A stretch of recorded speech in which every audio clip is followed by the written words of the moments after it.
In this video, I'm gonna teach you how to use Ticketmaster mobile tickets. It's a very quick and easy process, so make sure to follow along.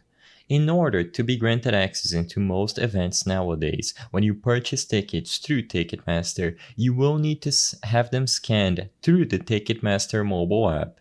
Even if you have a screenshot confirming your identity and that you are the owner of that specific ticket, you will only be granted access if you use the latest version of the mobile app. Because of this, it is very important to know how to use your Ticketmaster mobile tickets.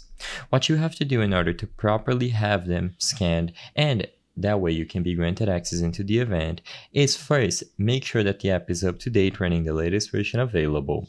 After you open the Ticketmaster mobile app and sign into the account that has the tickets that are going to be used and scanned, all that you have to do is go over to the My Events tab. You will see the tickets that you own for upcoming events. When you select any specific event, you will see all of the details, so you can see the type of ticket that you have, the row, the seat, etc. And at the middle of your screen, the actual code that needs to be scanned. There will be a warning telling you that screenshots won't get you in. So like I mentioned previously, for most events, you are only going to be granted access if you can show this code inside of the latest version of their mobile app. You cannot use a screenshot.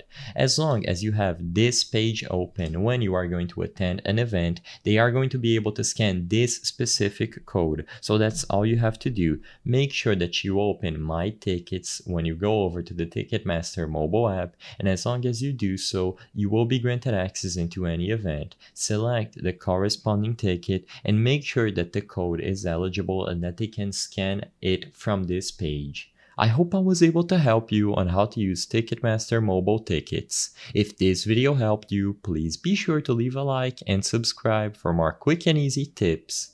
Thank you for watching.